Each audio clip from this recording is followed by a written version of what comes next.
College football fans, the Cricket Celebration Bowl is celebrating 10 years of crowning an HBCU national champion. A champion will rise at Mercedes-Benz Stadium on December 13th as the MEAC and SWAC champions clash.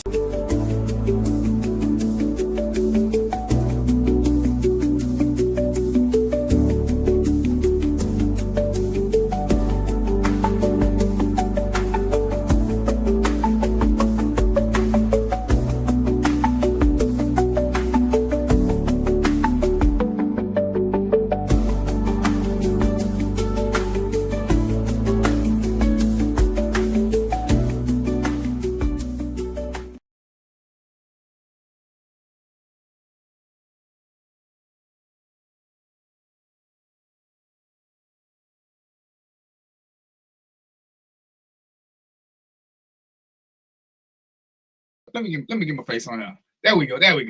I'm a little behind. I ain't even been drinking. That's what I need. I need a drink. Welcome to Random Thoughts with DVP. It's Wednesday, November the 19th. It's 6:01 p.m. Eastern Standard Time. We gotta have a little fun today. I got some hosts here. We're gonna talk about some things, and we're gonna have a little fun. Hopefully, we're gonna do a little education, and we're gonna try to. I'm gonna let Mo come on, and I want to say this before he get here, so he can't defend himself. It's Mo's job to referee Mark and Joe. Okay, that's all I'm saying. It's not my job. I'm just the host. I'm the one who's just supposed to let people in, and I don't have no control over the mic. Mo is the one who's supposed to be the good-hearted brother. Mark and Joe, they beyond help, but under the DEI, we gotta have some people on here because that's just what we do. So that's all I'm gonna say before I bring them on. But I ain't want no kickback from them. But before we start, I'm gonna give y'all my quick little monologue, and this is my monologue. I'm always amazed at how we try to put our stuff out on other people, but yet we want people to respect our opinion, but we don't respect nothing they want to do because we wouldn't do it. But you ain't them. And that always just confuses me why people love to try to regulate what other people do when it ain't your business. If a man want to jump off the bridge, as long as he don't land on my car, hey man, that's between him and whoever. And I find it amazing, and I'm gonna talk about this when I talk about my therapist. One of the things my therapist taught me, and I want y'all to pay attention to this. I'm gonna get the guys on here because I want their input on this. Is sometimes when you say stuff to people, you have to make them repeat back what you said. Because I'm sure many times y'all have said something to people, and all of a sudden they went way left with something that you ain't say nothing about. And it's like, how in the hell did you get that off of this? I can say, I don't eat chicken. Well, do you eat pork? Do you eat this? Are you a Muslim? Are you this? And I'm like, all I said was I don't eat chicken. How come I could just not like chicken? And it's like, how do we get all? What did you hear me say? And my biggest one, and I ain't got nothing against nobody who pray. I don't pray. And I went somewhere and everybody got ready to pray before they ate. If you pray, I'm cool. I'll hold your hand and I'll stand in the circle and I'll do all the other stuff. Just don't look for me to lead the prayer, because I'm not.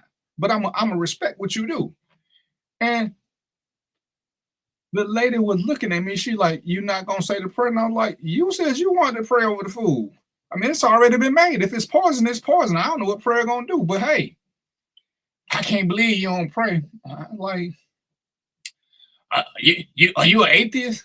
Listen, I just said I don't pray. Do you believe in God? Listen, we're not finna have this conversation. I don't pray. Either you can respect that or you cannot. But what we're not finna do is talk about what I do or don't do. If I want to stand, what's up, Ernest? If I want to stand when I pee, because that's what I do. I know plenty of people who like to sit when they pee. What does that mean? But hey, if you catch me on a good night while I'm sleeping, I might sit when I pee too, because I don't want to just stand up. I just want to sit down and do my crossword puzzle and take a break. It don't mean nothing. It mean I'm tired. So I just had to get that out of my system. We got to start letting people be people. And if you don't like what they do, you know what they say. If you don't like what I do, don't do it. I mean, life is kind of simple. So I'm going to bring Mo to the stage first, because Mo's supposed to be the arbitrator, he the referee, he's supposed to be the conscience of the show. Y'all know I'm a little unhinged. I'm a little unhinged. Mo's supposed to be he need to look at the contract. And he gonna say something about he didn't sign it. Man, that's not the point. The point ain't got to do with being signed. The point is you're here. That's your role. Man, DVP got to go into politics, man, because he done told about 1,000 lies, man. What? You've been lying the whole time. I can't believe you have questioned my veracity. Oh man, hey man, listen, I want to comment on what's up, Mark. What up? Check out Mark in the building, man. Hey man, I want to make a comment on what you was talking about with prayer. Me and you, we the same with that. But here's the thing, man. I'm like, I don't disrespect people who are religious, but I'm like you. I don't pray. But if I'm at your table, you grab my hand, I'm praying with you. Right. And that's so I'm the same way. So I get it, man. So what's going on? How your week been, bro? Mo, how your week been? Oh, Mo, I thought you was talking to Mark. Oh man, I can't complain. Yeah, it was good. Yeah. Hey, so you know I'm out here in Arizona, man. Look, we get rain about 7 times a year. Rain yesterday, man. That's a big event out here, man. If you come out here when it's raining, man, look, I'm telling y'all, I'm not joking. Every building you go by, you're gonna see people like this looking out the window. All the kids come outside to get splashed by water. Everybody, man. It's stupid. It's the dumbest thing I ever seen. Because I ain't from here, but you know, I know what it's like because I live here, but you know, that's what it is. Mark, what's good with you, brother? Man, what happening, fellas? It's a good day. It's a good day. I just want y'all to thank me because anytime Mark is on the show with a stable background, I mean, he ain't not stealing cars. So I believe we should get some appreciation for that because we've been on shows where Mark been in the process of stealing cars and trying to stay on and drive and do all that at the same time. So I believe we deserve some credit for cutting crime down. That's all I'm saying. Goodness, man. I had to start taking my role on this show serious, so I'm gonna be back out there 8. So y'all heard it. If y'all got something to do, y'all need to do it between 5:45 and 8 o'clock. Cause at 8, you're on your own. So that's our PSA. After 8 o'clock, you're on your own. I don't know where he is. I don't ask him. Cause ignorance is bliss, and sometimes bliss is what I want to be for the day, and bliss is what I want to do for the day. So I'm gonna do this. I'm gonna start right now. I'm gonna hold both of y'all hand. We're gonna start with prayer. Come on, DVP. Let's get with this, man. They say when two or more in the midst or something. Yeah, whatever they say. They call that a game. I don't know what he's talking about, man. It's a game. They say when 2 or 3 or more gathered, it's gorillas in the midst. I'm gonna start with one of my first questions before we get into the good topics. The question came to me: if the police knock on your door, what do you have to do? All right. So, and I wish Joe was here so we could get another opinion from another area. But in the state of Georgia, if the police come to your door, what you have to do is nothing. You don't have to answer it. You don't have to acknowledge them. You don't owe them shit. Real talk. They can knock and bang. They can watch you walk in your house, knock on the door and say, we know you in there, come to the door. The law says it's your house, you can do what you want to. Which means what's up with the modeling career? Man, anyway, we'll talk about that later. But legally, you don't have to do nothing. You don't have to acknowledge them. Understand, if the police have a right to enter your house, they coming in whether you come to the door or not. Right. Now, if they say we got a warrant, that's the precursor for when we finna kick your door in. Right. Now, understand this too now. This is the law. You can go to the door and open the door. You can crack the door. You can look through your peephole and you can ask them for a copy of the warrant. They have to show you the warrant before they can enter. Okay? Now, don't get it twisted. There are 4 times by law the police can enter your house. All right? And I want y'all to pay attention to this. I just told y'all the first time is with a search warrant, not to be confused with an arrest warrant. They must have a search warrant to enter your house. That's number 1. Okay? The search warrant should include the address of the house. If it ain't got your address, again, you can just shut the door on. There ain't nothing they can do other than be pissed off. Okay. Number 2, consent. And let me be specific about this consent. The consent has to be valid consent. What in the state of Georgia, because that's all I can talk about. Valid consent can only be given by somebody who has permission to let people in and out the house. For example, if you had a babysitter at your house, she has consent to be in the house, but she does not have consent to have company or do anything else unless there is an emergency. So if the police say, hey, can we come in and search? The babysitter does not have consent. Now, where there's a little cheat and play with that, and this is for us fellas, if you have a girlfriend, if you give your girlfriend free reign and she can have company and invite people over, she can give consent, okay? Just like most of us, we got keys to our parents' house. We may have the alarm code or whatever. We can give consent to search our parents' house because we can come and go as we please. So the consent is a touchy issue, but the consent has to be valid and it has to be given by somebody who has authority and who has the mental capacity. So barring an emergency, we're going to get to that. Your kids can't let somebody come in. They don't have the mental capacity to understand what they're doing when they let the police in. So we talked about the search warrant. We talked about valid consent. Exigent circumstances, which means there's an emergency.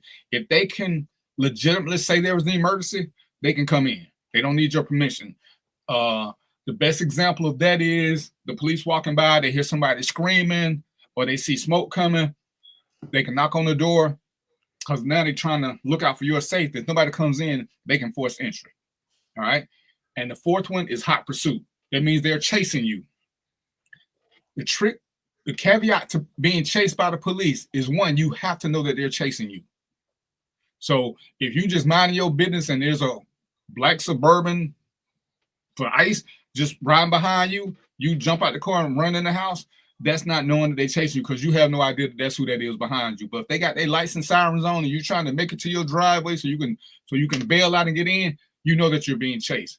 So you got hot pursuit, exigent circumstances, valid consent, and a search warrant. Now, one more thing about valid consent. If you and your woman, you and whoever, you and your friend, and I'm just say the three of us all live in the same house, me, Mo, and Mark. I can say yeah. Mo can say no. Mark can say yeah. The law says once somebody says no, the search stops, period. So there's no consensus, there's no majority. Everybody has to say yes. All right. With consent, what happens? Another category.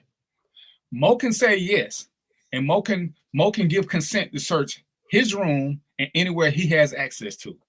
But he can't let him in me and Mark's room unless he has access to me and Mark's room. So understand when these things happen, they're like, oh, so-and-so said it. Well, if so-and-so don't have control of the whole house, again, we use and the babysitter is the worst example. We'll use the babysitter. The babysitter, for those that have babysitters, what does a babysitter have access to? Usually the children's room, the kitchen, maybe the living room. That's it. So she can't let them search nowhere else. Oh, in a bathroom. She can't let them in nobody's room because she don't have access to the adult's room. She only has access to the kid's room. So this is something you initially don't have to know, ladies and gentlemen. The cops have to know this, and the cops have to do their due diligence. So they can't just come in your house or tell you got to let them in because you don't. You don't. But you can open the door and you can actually talk to them and tell them, hey, man, go bite yourself. I ain't got to let you in. You need to show me a search warrant. And police will try to get in and say they got an arrest warrant. And unless the arrest warrant is for you, it doesn't matter. If the arrest warrant is for you, you right there in their face. Wherever they see you, they can arrest you. But if they come to the door, and we'll just say Mark goes to the door, and they say, well, we got an arrest warrant for DVP. But once Mark say DVP ain't here, the cops say, well, can we search to see? Mark gonna say no. And it'll be like, well, if he ain't here, why not? Because I don't have to. Unless they saw me go in, and it ain't hot pursuit if a neighbor told them I was there because they didn't see me and I wasn't running from the cops. They got to go back and get that first one I was talking about, a search warrant, and they can search for me. They can surround the house and make sure nobody leaves and nobody else enters, but they can't just automatically come in. So I hope that answers your question about when do you have to let the police in your house. Gentlemen, y'all got any questions? Nah, I was going to ask about the arrest warrant and search warrant, but you answered that. Yeah, no, that's informative. I didn't know all of that. I knew I had an idea of some of it, but until you get that information, you just kind of flying by the seat of your pants, man. But Now, that's good information right there. And Mark, with an arrest warrant must contain a description. They don't necessarily have to have the right name, but they can't have an arrest warrant for a 5'11" black male and lock up Mark. The arrest warrant, even without a name, the physical description should be somewhat close to what it is they're looking for. It should have a description. It should have a crime. Those are the two things it's gotta have. So I do have a question. So Go ahead. let's take the babysitter example. So they come to the door, open it. I'm babysitting. I open the door. Based on what you said, the way I understand it is I would have to say, so and so, whoever you're looking for, so and so's not here. I'm the babysitter, and because they're not gonna know, I can't automatically expect them to know I'm a babysitter. Right. Oh, how's that scenario work? Does it work? They should ask you who you are. Oh, okay. Because it's up to the cops to validate who they're gonna get consent from.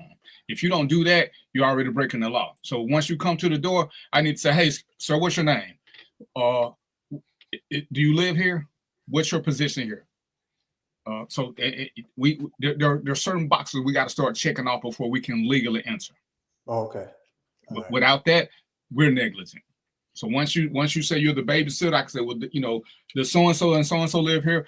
Are the owners home? Can you go get one of them? If they're not home, the best thing the police can do is just bag off. They in the no-win territory.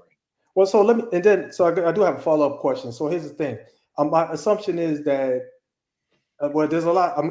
If it's a situation where there's, let's call it exigent circumstances, my assumption was they would already have a warrant, or I mean that's what I would have to guess. Now, exigent circumstances are usually in the moment. That means there's an emergency at hand. If there's an emergency, you're not gonna have time to get a warrant. Like I said, the emergency would be we heard somebody screaming. All of a sudden, I'm patrolling, and this is one of the best ones. I heard a shot from the house and some glass broke. So I need to know where the shot came from, and I need to make sure everybody in the house is safe. So you can't tell me, oh, the gun. You can say, oh, my gun went off, but nothing happened. You have to let me in because I need to make sure that nobody's hurt. Yeah, and there's no way you're gonna get around that one because that's an exigent. That ain't something that's normal. If I heard somebody scream, I need this. We're gonna look at every room to make sure nobody's hurt. Those are things, but they got to be articulable. They can't be hunches or something like. It's got to be a reason. It's got to make sense to. It's got to make sense to a regular person, not a cop. Right. And next week I'll talk about probable cause and articulable reasonable suspicion.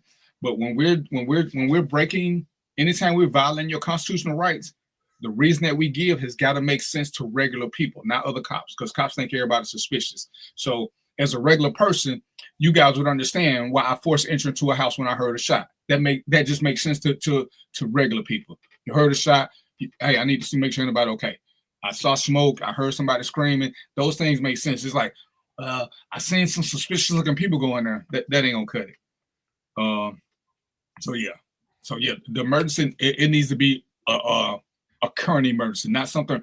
Oh, the neighbor said they heard screaming 2 nights ago. That's not an emergency anymore.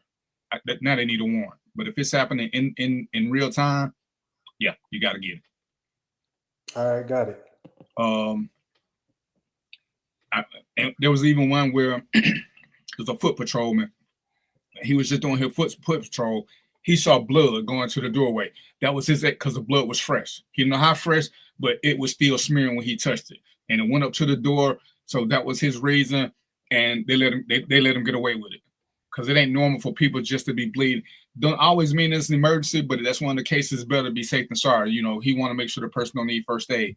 He wasn't there to investigate a crime, which is one of the contingencies for exigent circumstances. You can't be there solely to lock people up. You got to be there to preserve life, liberty, or property, yada, yada, yada. Good deal. You good, Mark? Yeah, I got another question if you don't mind. Do your thing, bro. Do your thing. About police. So, if a person is let's just say sitting in the parking lot, let's say waiting on somebody to come out the store, they sitting there minding their own business, and the police come up and ask for their ID, do they have to produce it? They in the car? Yeah, just sitting in the car. Driver's seat? Yeah. They do. If you sit in if you sit in the driver's seat, whether the car moving or not, The presumption is you drove the car. So to drive a car, you got to have a license. Okay. So what about passenger seat? Nope. Okay. The driver is required to have a license. Okay, but if you're in the passenger seat, you have to produce an ID. Nope. Okay, that's what I need to know. Only way I can make you produce ID, and it's really sketchy, is if you walk into a liquor store. Okay. And the only reason I'm gonna say it's sketchy because the courts are divided on it. Because technically, you don't need ID to go into a liquor store. You only need ID when you're buying liquor. So if you go into a liquor store just to buy chips, because you can be 16 to go into a liquor store. You can be 16 to go into a convenience store. So there needs to be something else that's going on. Now, if the liquor store is paying you as their own private security, now you can push and you can do whatever the liquor store say. But I can't do it as strictly a cop. Okay.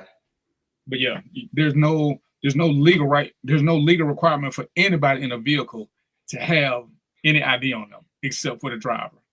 Gotcha. So, and good question. With that, ladies and gentlemen, if you left your license at home, or whatever you got going on, the law is still clear. You are supposed to have it on your person whenever you are operating a motor vehicle. A good cop will just run it, and once he verifies, he'll let you go. But if he want to make an issue of it, you really don't have a leg to stand on because you're supposed to have it on you. Which is why they just tell some people to leave it in the car, which is kind of crazy if your car gets stolen. But you're supposed to have it on you anytime you're operating a motor vehicle. But like I said, that's a fine thing. You got to be, in my word, you got to be a real asshole to get locked up or get a ticket for not having your license on person. But that's the official charge, not having your license on person. Yeah. All right, anything else, Web? I'm good on that. All right. So let's see. You ready for yours, Mark? I think I want to start with yours. Yeah, I'm ready, man. All right. So Mark got questions about dating. So me and Mo, we're gonna sit back and then we're gonna let Mark run this. We're gonna let Mark run this 20 to 30 minutes and we're gonna go from there. What you got, Mark?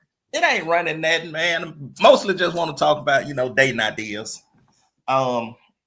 Give people things to do because for some reason people think dating is obsolete and it's definitely overpriced in our community to do it. So just give us some little ideas to toss out there for people to, to connect, reconnect, and just get a break from everyday life.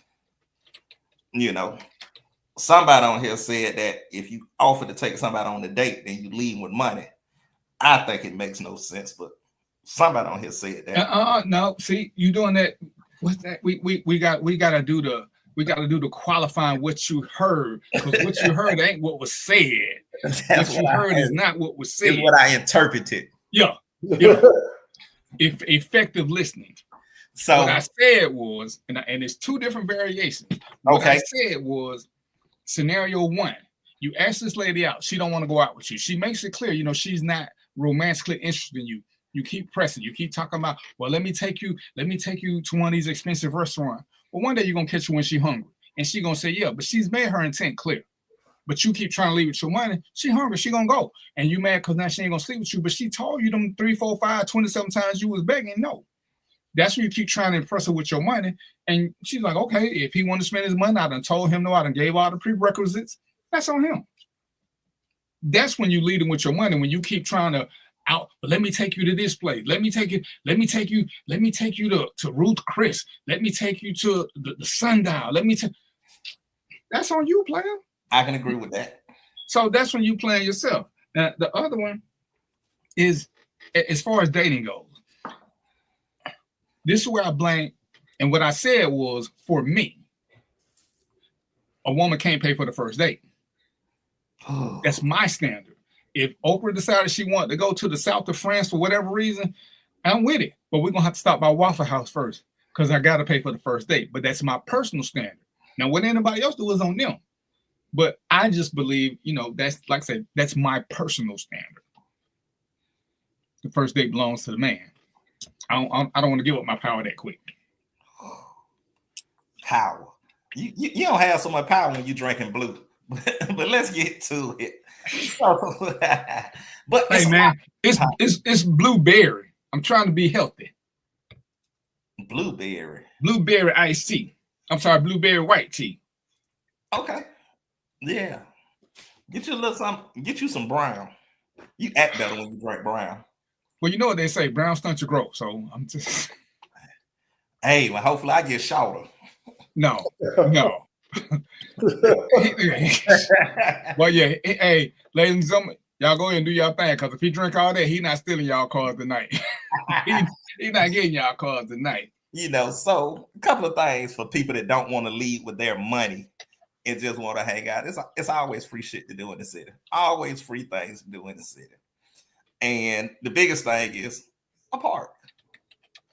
Man, you can go kick it in the park, especially on a beautiful day, because today was definitely one of them nice days. Take your blanket, grab your whatever y'all like to drink, and just sit out and chill. So that's a pretty good thing. You know what I mean? So in Atlanta, which is different now, Piedmont Park. Nice big park. I think that's too much for a first date. That's a little too intimate for a first date to me. Okay. Yeah. Now, once we know we got a connection, I think the park is a wonderful thing. Because if you're gonna do it, like I said, the park. When you're doing what you're saying, a picnic is romantic. Most people ain't been on picnics, but it's a little romantic.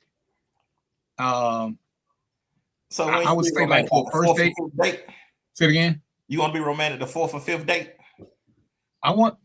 Honestly, me again. I'm only gonna be romantic once we've crossed the sex threshold. Ain't no need in tempting. Ain't no need in teasing and playing big boy games and hoping something gonna happen. I need to know we already there. So when we drinking wine or doing whatever, and we laying in the grass on this blanket and being playful, I don't need to be worried about the Me Too movement or what you think you're doing. So I like that. For me, I like to have that. It's kind of like traveling. I'm not traveling with anybody that I haven't slept with.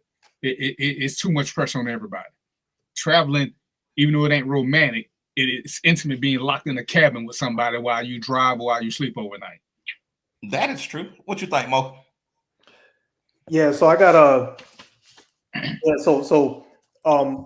just because of my experience, I learned that, you know, money on the first date, lose, baby, lose.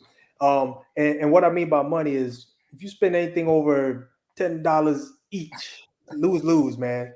I'm serious, man. Look, there's so many things you could do. Go to the Science Museum, hang out at the Science Museum for the day, right?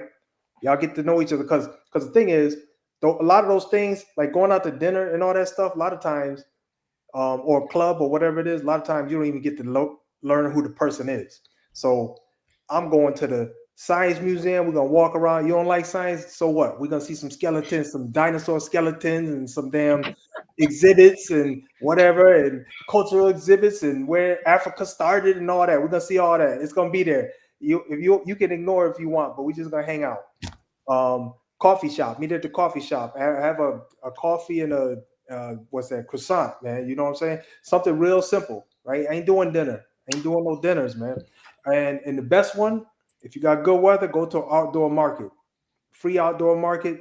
Walk around, hang out, you know, have conversation. Those three, I think, is something you can do to kind of just get a feel, because you don't even know this person, man. You don't know just because she got this and that or whatever, or he got this and that, whatever it is. You know what I mean? We don't know each other, so let's go find out who each other, who this person is and who that person is. And while we're doing it, we're not breaking the bank. And that's that. You know you're gonna enjoy that Science Museum whether she enjoy it or not, huh? Oh man, I'm having a good time, man. I'm seeing. He wanted to go anyway. Yeah. Hey, that's the best thing. If you can find something that you want to do anyway, because if they boring and wasting your time, you know, you ain't gonna give 2 F's. If they're like, listen, I don't like this. Okay, whatever. You leave it. You know.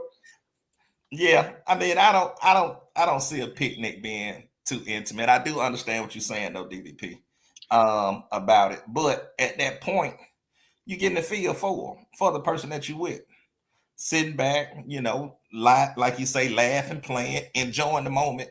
So I think it gives you the opportunity to just have a conversation and see what you can actually learn from that person, because it is an intimate setting. You know, And see, like I would prefer to do something like a cafe or Mexican place, something where they got a what do you call them, booze. Because right now I don't know if I want to. I don't know if we good being too close together. I don't know if I want her in my space. I don't know if she want me in her space. So I want to go somewhere where we can have tacos. Because you listen. I've done this. You can go to a Mexican place and get you tacos and you can even have an adult beverage and it still ain't gonna run you $40. When I saw the thing about these guys talking about a date costs $100, I'm like, where the hell y'all going? That y'all spend $100 on a date? I mean, y'all gotta be eating y'all asses off. Because most of the time when you get into them little 3 taco thing, at worst, the most expensive one I seen was $20. So if I get a $20 and she get a $20 one, and we get 2 drinks, that's $8, 16, 32, that's still $75. So it's like y'all doing a whole lot of extra stuff, and but hey, but again, to me, before you do this dating thing, have a conversation, find out something about. See, a lot of this you can do over the telephone. You can see what the vibe is before you start doing something. Because I actually like to have time limits for my first dates, just in case we don't like each other. We can part without trying to figure out, when is a good time to leave. Because we can always call each other and schedule a second date ASAP. But when that first date run too long, it seems like most saying going to the museum. What if I enjoy the museum, but I ain't enjoying her? And that she just messed my thing up. So I don't want to go there with her. I like museum. Let's go here where we can sit at our little booth. We can have some conversation, doing everything going right. We got these little devices. We got a little alarm set on. I got my alarm set to go off in 100 minutes. I got to run, baby. I had a good time. Maybe we'll do this again. Or you can just silence alarm if you're having a good time and keep moving. But but the biggest thing is to have conversations first. I don't like when women say, just plan something and tell me. No. We should be planning this together, because I don't want to hear you saying, oh, I don't want to do that. But when you had a chance, you don't want to say nothing. So for me, once they give me that vibe, say, I don't even want to go out no more. Because suppose I want to go bowling. Or, we see the one all the time where the guy took the girl to a play and she was like, I don't even know what this is about. But you don't want to participate in the date. And it's funny, I put it in one of the groups I was in, doing my little random testing. A guy, you've been talking to this guy online, whatever, he comes to your state to see you. Are you gonna plan a date for him? Oh, nah, he should have planned all that. So a dude coming to you and you still ain't gonna help plan a date. And I see why a lot of y'all are lonely, because y'all don't want to help do nothing. Because guess what?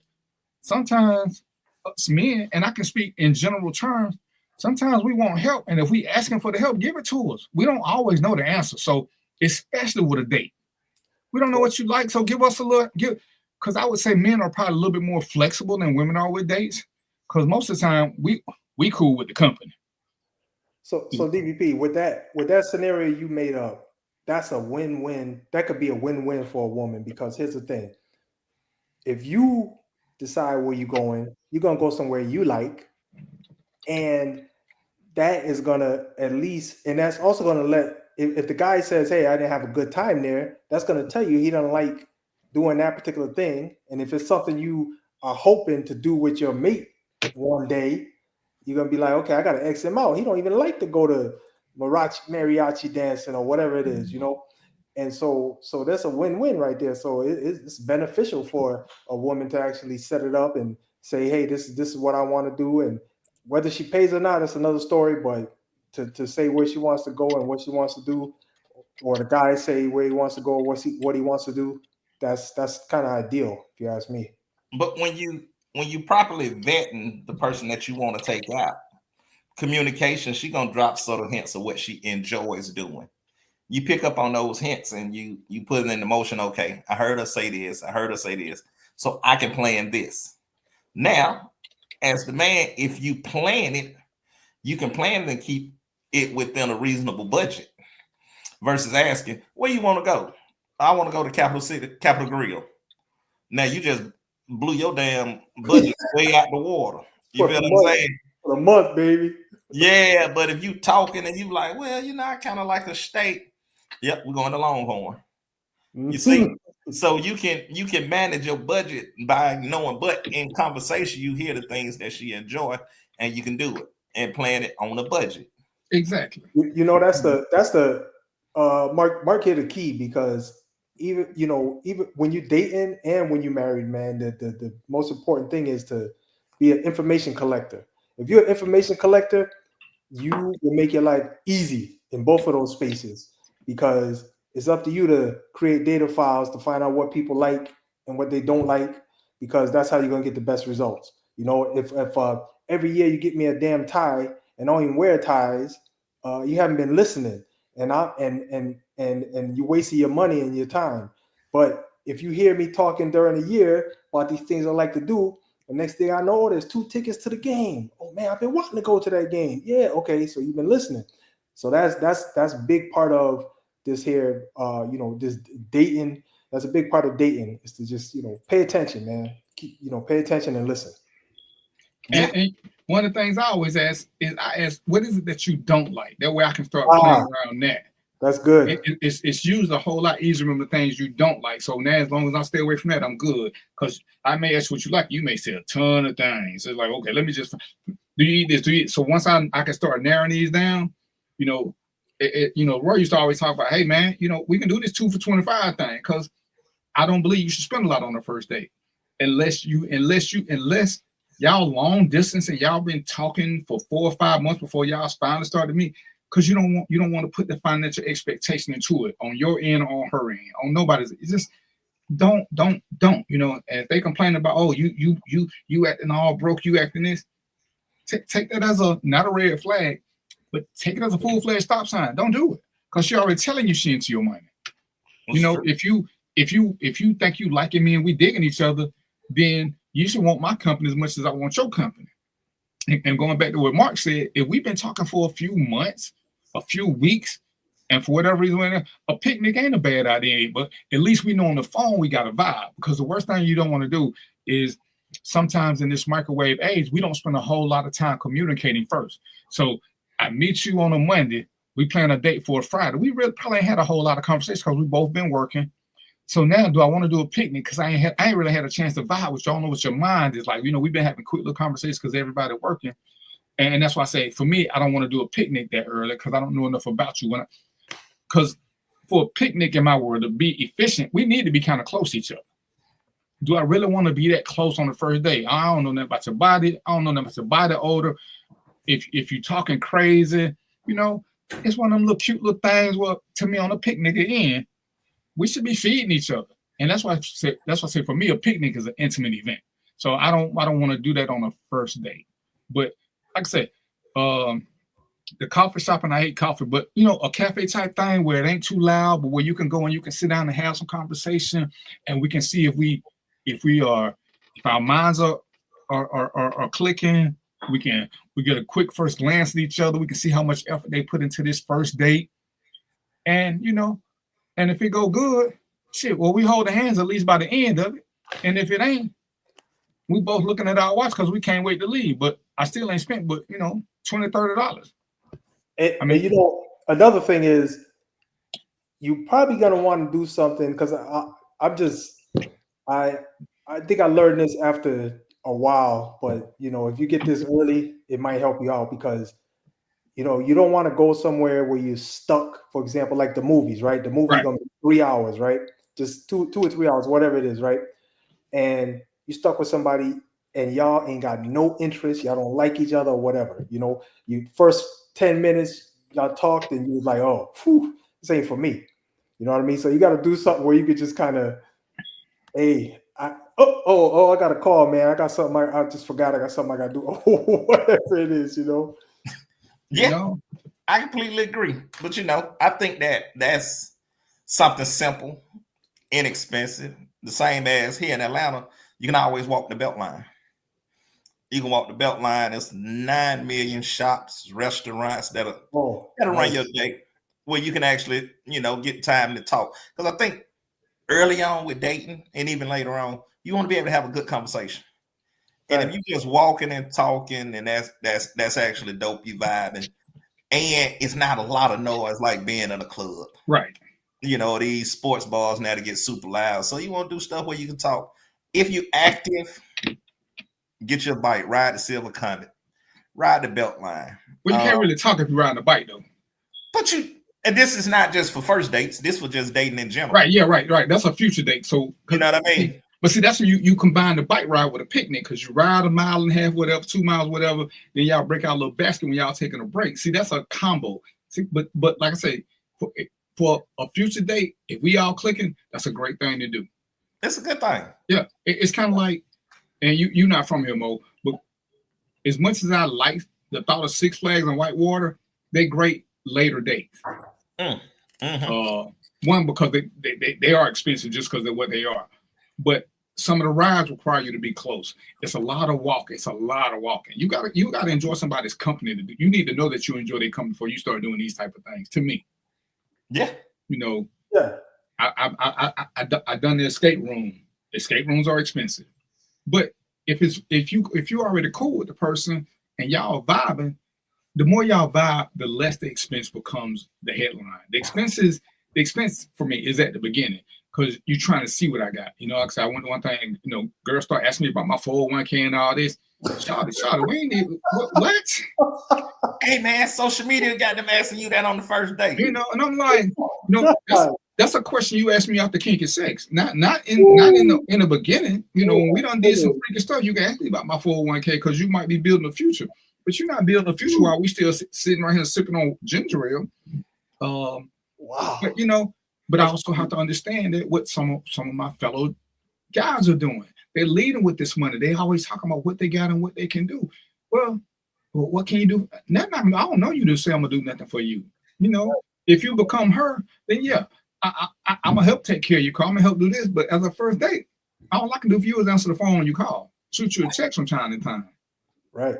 We not at a future with a first date. That's like I say, especially depending on how long y'all did the conversing before y'all met, because it's hard now. Everybody working so hard, you really don't have a whole lot of time, and that's why it's always fun to me to say I don't like texting. Well, that must mean you like unemployed people, because most of us have to text throughout the day because we're working, and unless we work at the exact same place, getting schedules to match up ain't an easy thing to do. So we got to text from time to time, so it's like, how is it that it may not be your preferred method, but it's got to be one of them, especially because I can't call you, hey, I just want to let you know I'm thinking about that. That's what a text is for. You call me while I'm in the middle. I kept calling you, and I was like, babe, I'm getting paid. You know what I'm saying? I ain't come between your money. I need you not to come between my money, because you're going to want to do something that costs money.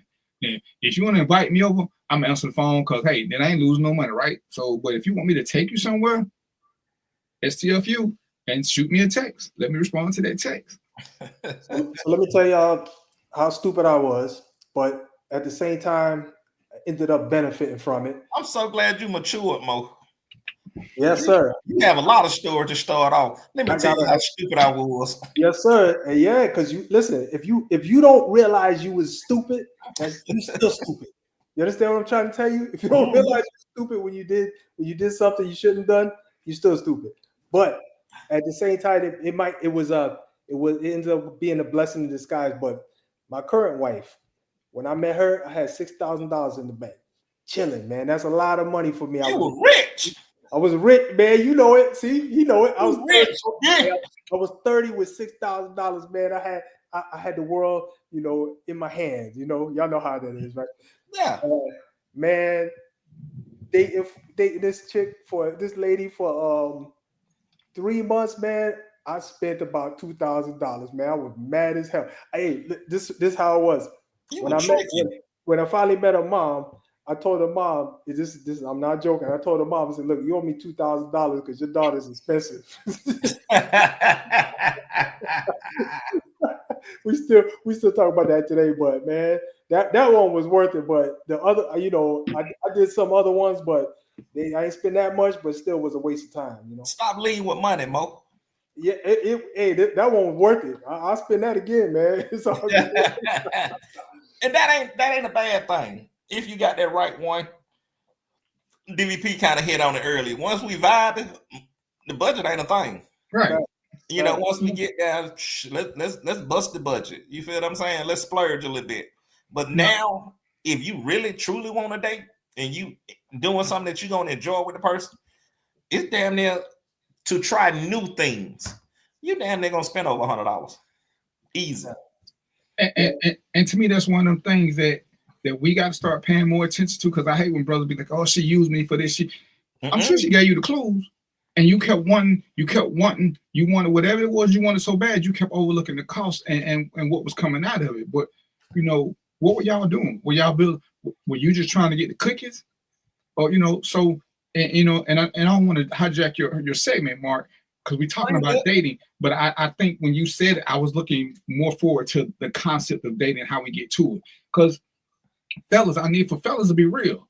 Are you just after the skins, or do you really want a relationship? Because those two things matter in how you move.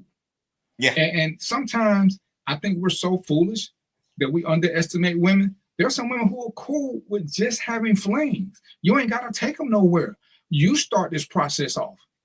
Sometimes honesty is the best policy, and they keep everybody from doing this shit or getting upset. Some of them, but if you're looking for somebody like Mark was just saying, to do stuff with in the future, well, that's more than just a sex buddy. Yeah.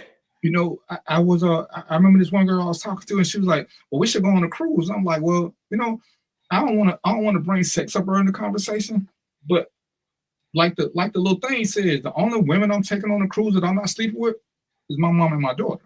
Everybody else giving up something. Got to. We ain't there yet, so." Well, I could get my own room. Well, then we ain't going on a cruise together. Yeah, facts. You going, I'm going. Why would because I'm assuming you want me to pay. So why would I pay and you in another room? But yeah, if you're gonna get your own room, then do your thing. So you really don't need me for the cruise. Oh, so you ain't even gonna pay? I just said I'm not paying for no woman that I'm not sleeping with other than my mother or my daughter. That's it. I mean, there's no politically correct way to say that. But that's just a pure fact. I'm not paying for Mo's girl. I'm not paying for Mark's girl. No.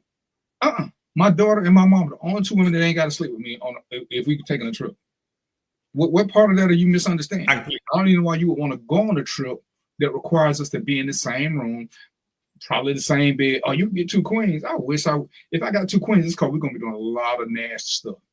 Lots. And you want to keep one mattress for sleeping and one mattress for being nasty. I completely agree. Well, and if I'm being honest, if I'm being honest, no, we're gonna get nasty on both of them. We're just gonna take turns. One for the first night, and then because we done messed this one up, so now we're gonna pull the sheet up and put our luggage on that one, and we're gonna move to the other bed. But and if you ain't about that life, then why are we taking this trip?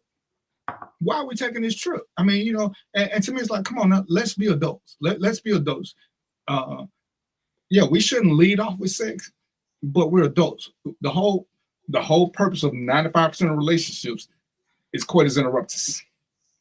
So why are we acting like we don't know that this is what's going to happen? Well, I just want to get to know you first. Okay, well, as long as you're just trying to get to know me, we're going to keep going to Starbucks and Dunkin' Donuts and walking through the mall and going to the chocolate chip place. Walking the belt line, eat ice cream. Yeah. A lot of this stuff it's interesting because a lot of this stuff, I think once you get, because I think I'll just say I became an experienced dater. Once you get to that level, because there's dating, then there's experienced dating. Once you get to the experienced dating level, then you start looking at people's intentions and their personality. And it's quick, man. I mean, I went out of just talking on the phone or just meeting somebody for the first time. You get all these flags, green, red, whatever color you want to call them. And a lot of information pours into you. And you can make a informed decision just from that. You ain't got to go on no date. You know what I mean? And just talking on the phone, whatever, you can get enough information to say, yeah, this ain't for me.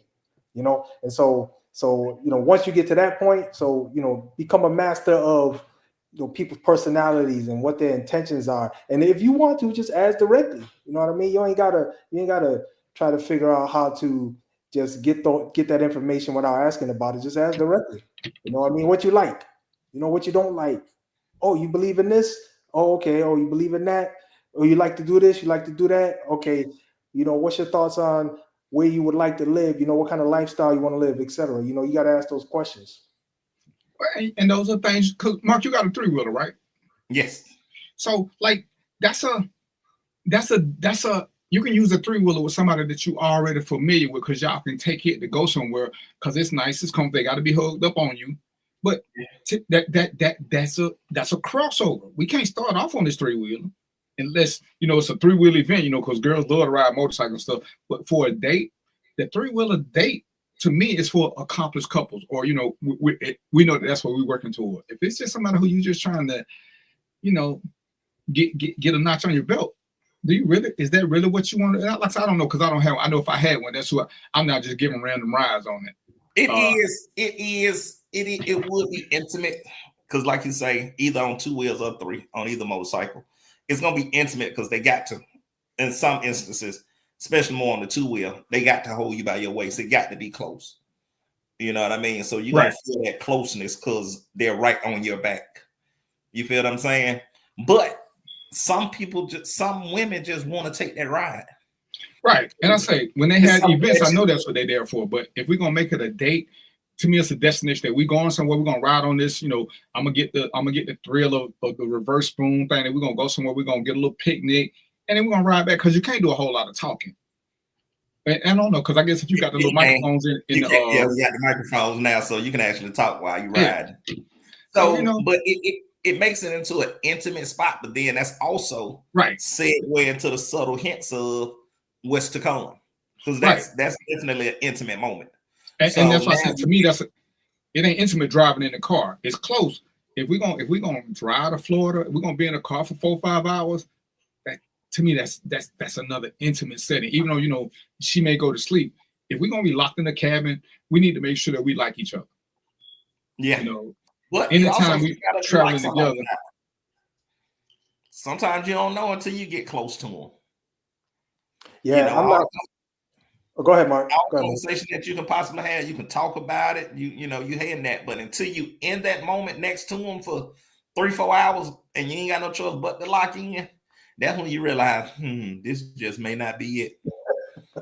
Sometimes it takes that. You know what I mean? Everything be vibing until you get in there, and now y'all got a disagreement about a song on the radio. I can't believe you still listen to R. Kelly, and I'm gonna listen to him till I die. But now we come to the party. Yeah, now we beefing over this. You feel what I'm saying? So sometimes everything be smooth, but when you get into that intimate setting, like a car ride, then you realize, like, yeah, this ain't the one. Or you just riding for hours and it's just complete silence because you realize our conversations aren't where they should be. We can't just talk and ride, you know, for hours. We just looking out the window, one on social media and the other one driving. So, you know, you may just not have that true connection. And until you get into that moment, you just don't know. And that's for the new people, because that's for new dates, because once you establish, you can drive and everything can be quiet and wonderful. You know what I mean? But that's down the line. That's down the line. Man, that's if I'm in the car ride for over an hour, barring somebody going to sleep. If you up, we should be talking. Right. We should have talked about 45 different subjects. Oh yeah, sure. We better have car karaoke.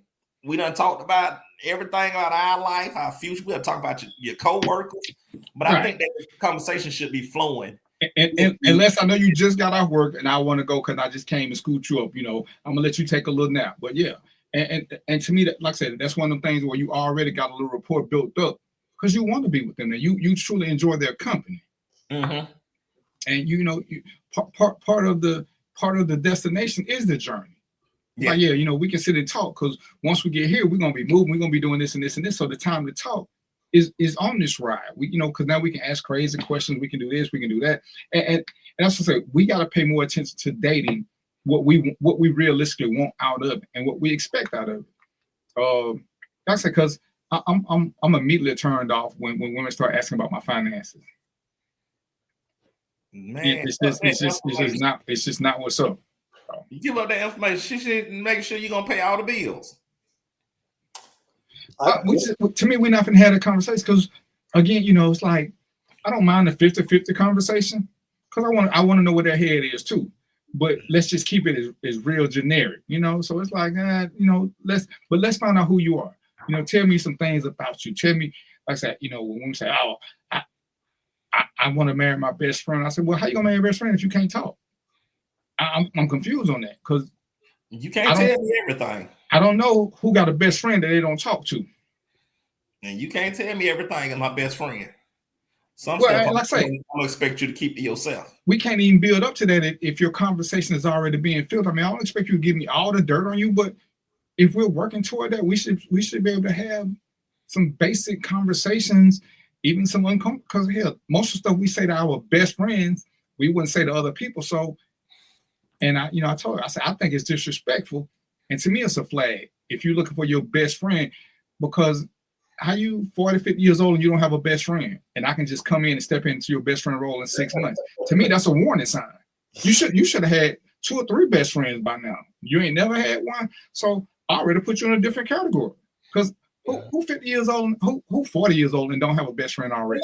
Maybe they saving one best friend slot for their mate.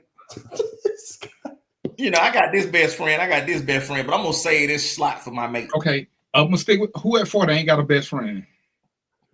Yeah, and it's not. It shouldn't be just a friend. You know, you've had best friends. You know, It's just that slot they're gonna say. You know. So they've been firing everybody else who could have been a best friend. Yeah, when you find your man, you get rid of all your old friends. You put they get rid of every friend they had because they my man. They don't need no friends no more. Right, which again, it's a red flag. Run. Red flag means stop. And run the other direction. No, you go ahead and make it work. No, I'm just kidding. But I'm just kidding. But other things you can do, like right now, the holiday season, Botanical Garden is a cooler spot to go to. That's nice. Yeah, that's nice. You go there. They actually holiday season. They got the lights. They got the light thing going, so you get to see flowers. But in this same moment, you walking, you talking. So you gotta have somebody that damn they want to walk. So I guess they're gonna exclude a lot of obese people out of the out of the low key stuff that you do, because there's always gonna be plenty walking to save a few dollars. So Mark, that about Botanical Gardens, I'm guessing that's pretty intimate setting, you know. But so always. This one, what'd you say? Always. I just don't see a date not being an intimate setting early on dating. I think all early on dates should be intimate settings. No, I like it. I'm just saying that so I'm thinking maybe this one's too much. I'm gonna ask y'all, but out here we got a butterfly zoo. So you go in there, there's butterflies everywhere. You know, flying around. They free. You know, different types. You know, and a woman would love that. Most women would love it. And I'm just saying that might be too much for you know when you first. That's too much for DVP. That's too intimate. For first date. He don't want to do nothing to the 9th date. What's up, Birmingham Rick? Oh no, man, that ain't Birmingham Rick. I know for a fact you will blow $30 betting on Alabama. So you know you're looking at maybe $30 a person. But when you get our age, and you're seriously with somebody, you dating and whatnot, you're not paying for the date, you paying for the experience. Right. Conversation. It's the experience. So yeah, $30 at Burger King is too much money. I agree. But I'm going for the experience. It's a memory that I'm gonna have because I ain't never been to Botanical Garden. So it's like, oh wow. It ain't cheap. It's $30 a person. But no, actually, because if you're doing something now, they're actually charging by car. Well, I know for the holiday lights, it's a walkthrough. Botanical Garden also have but that's a family event. So I mean it has romantic vibe, but it's a bunch of kids there too. Yeah, but it's nice and pretty. Some nights they have adult nights and they have adult beverages, and you can walk through the garden without the kids. You know, one of the things that's we got some free stuff. We got some free stuff out here in Arizona, and one of the big things they have out here is, and it is, you know, some women might say, "Oh, it's not for me," but it's not about the game. It's spring training. All the teams come out here for spring training because we got the good weather. So they come out here. The games are free. You just go sit in the stands. Oh, that's dope. It's nice, man. You just go sit in this. The games are free or they're cheap. Either one, real cheap. Not like I'm gonna say cheap because I ain't gonna say free. I've been in some. I got in some free. That's why I'm saying it's either free You or snuck cheap. in. You jumped the fence. Hey, I ain't jumping nothing, brother. I'm coming down something breaking. It's not me. I'm not your dude. But yeah. So but it's a nice day, you know. And it's the thing like I'm not really into the baseball. Like this baseball is spring training. I'm not really into it, but it's interesting to see. And it's a billion people. It's good days. The weather's good. You know, you grab chips and hot dog, whatever you want. And you can have conversation and watch the game. I think that's a good thing to do. That's actually true. I mean, I actually went to when I was in Tampa earlier this year, and I went to the Braves Yankees game in Tampa. Yeah. I enjoyed myself, even though I was down there by myself. I still had fun and enjoyed myself. I love watching baseball in person, but it's cool. It's a nice little setting. I went to Oakland last year, caught the A's game, and they right before they closed their stadium. So it was nice. You know, tickets were very inexpensive. Baseball tickets are cheaper than you think. And you know what? And that's something that more people, more men especially, know how to do. Learn how to date yourself. Yeah. And it's a lot of people who are not comfortable going somewhere by themselves. They need somebody with them.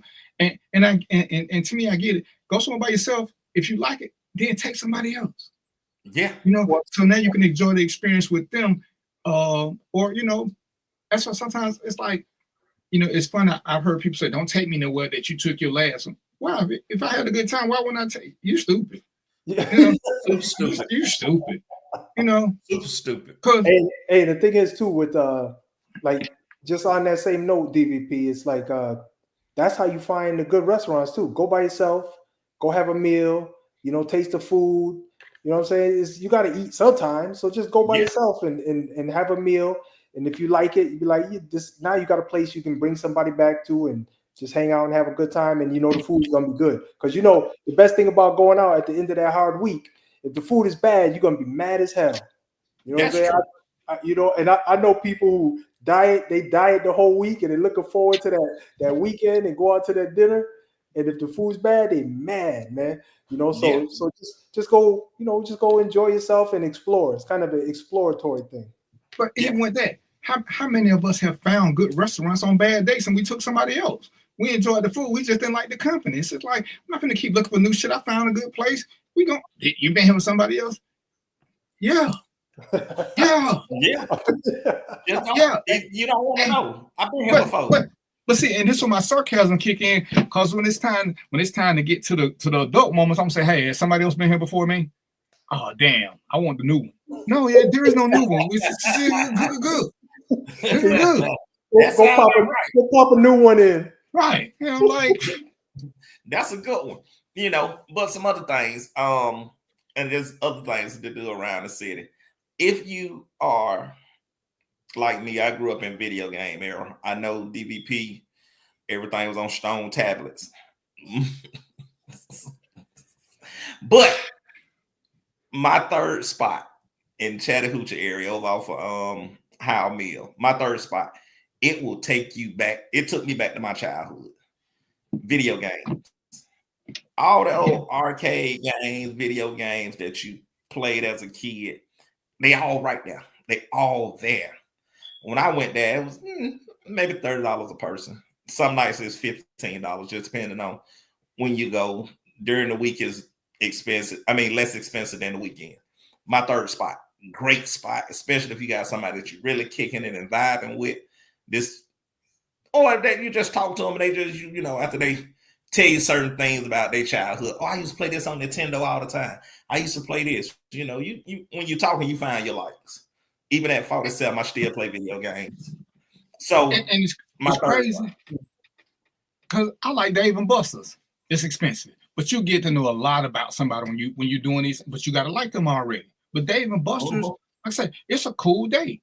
Andretti's, it's a cool date. But like I said, anytime you involve video games, man, video games cost way more than food. But the thing about my third spot is one fee. Once you pay, all the games are free once you get inside. Where is this? Let me write this down. On my third spot, it's in Chattahoochee, off Chattahoochee. So I've Howell Mill. They got it's a whole little complex over there with good restaurants. What the name of it? Play, quit playing. My third spot. Oh, that's the name of it. Hey, what y'all doing? Abbott and Costello? I done talked about Botanical Garden. I done talked about. Well, I heard my first spot, my second spot. I'm with you. Hey, ain't that what a VR thing is? It's my third spot. Ain't that what a VR place is? No, the VR place I went to, and I was gonna get to it. It's up at Truist. No, but it's one. It's one because I went to one. I want to say that's what my third spot was. And then it's funny that you say it's on my list of places to go. My third spot. Yeah, because when stuff pop up on Facebook, or I'll be like, let me check this out. Let me check this out. Yeah, and that's what I do. So my third spot, like I say, I play childhood games, off road, and they had a whole Nintendo 64 state. I mean, the game itself, actually Nintendo 64 with the cartridges. It was, man, I enjoyed myself. The food and drinks were good too. But and it's so much you can do. I mean, hell, I want to go to one of these little pottery classes. The pottery classes ain't that expensive. That's something that you can do. Unless they seen if they seen ghosts, then it's intimate. If they ain't seen ghosts, it's just a fun little something to do. Make your own candles. Because you get to do a little talking. You get to see how people treat other people. It's slightly romantic without being intimate. You know what I'm saying? Because you can be cool and vibe through that. You know what I'm saying? You still get to know a lot about a person, and you get to just talk. But there's so many things that you can do that don't revolve around eating at an expensive restaurant. That is true. So many, but a lot of them require that you have some conversations prior to, because you don't want to pick her up and she got on her after 5 clothes and you ready for bowling. Yeah. I completely agree. She didn't want you to tell, and that's why I said, for me, when women don't want to participate in the date, then why are we doing this? Yeah, I haven't done it, but what looks interesting is a sip and paint, where you painting and you drinking wine. You drink more. It looks fun. You drink more. Nah, not now. I used to, but not now. What you going to a pit sip and paint for? You ain't gonna sip, man. No, I'm saying it looked fun. It looked fun. It actually is. It actually is a lot of fun, man. You should check it out. It's a love drinking. I can't drink now. Medical stuff. Okay. What's up? What's up, Tushawn? That's one of your friends, Mark. They call you Chips. I know they know you. He played for Fusion. Man, that was 100 years ago. I don't remember nothing to nobody. Yeah, you probably don't. But yeah, like I said, there are tons of things to do, but we got to pay attention to what's going on and control the narrative just a little bit more. Because there's tons of things, and if all they want you to do is, I said, chick came up, she's like, oh, you look like the kind of guy that take a woman to 5-star restaurants. I was like, yeah, you need to get your fucking women's intuition money back. I'm not going to a 5-star restaurant with some random girl. And the crazy thing is, most of the girls I've dated don't want 5-star restaurants, because I give more credit to a woman who values my money as much as I value it. They want to find things to do that are, if we're gonna spend a lot of money, it need to be a lot of shit going on. Yeah, it's gonna be. If you just want to go for a hot air balloon ride, that's we in a relationship shit. They didn't know we dating. We in a relationship. We got keys and shit like that. Hot air balloons are expensive. They can be fun, but I'm gonna hot air balloon. I'm gonna somehow figure it out too. Right, but that doing the helicopter thing, man, I'm not finna just do that with some random. Yeah, nah. We done did the booty the night before. We done did it like 100 nights before. 100 nights. And but like I said, and it's crazy because I've seen guys saying they done this, and I'm like, on the first, second, third date, you gotta be shitting me. Because at some point we set the bar too high for ourselves. Because if you start off here, what are you progressing to? You don't already set the bar so high that what you gonna do for a second date? And you don't know. But if I take her to the Sundial on the first date, I can't go backwards no more. The Sundial ain't close to being cheap. A Caesar salad at the Sundial is $27. Where you gonna go after that? Because you done already set that bar so high. You better start at Salados. You balling now. You balling now. Yeah. Right. And then you mad because you spent all this money. But hey, man, you didn't know your personnel. You don't know. I don't care what they say, what we say. You don't know what they worth. You don't know what they worth until later on. So govern yourself accordingly. If she don't want to do little things with you, it's like the thing say, if you don't want me at my lowest, you damn sure don't get me at my best. But I'm not finna start off right here. You know, it's like, you got to be shitting me. I'm gonna take a cruise and you're gonna be in another room. I'm gonna take a cruise and we're gonna sleep in separate. We're gonna go to Florida and we're gonna sleep in separate beds. Girl, you got to be shitting me. Out your rabbit that's ass. cool if we split in separate checks, you know, all the way. No, we're not. No, we're gonna not go on going. separate trips. We going on separate trips. We're not going. We're not even finna Hey, be on the same You trip. can't even get on the boat, man. What's with you, No. man? No.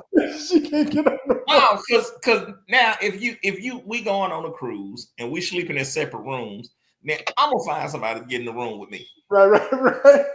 Now you're gonna be upset because somebody in the room with me, and ain't nobody got time for that foolishness. Right.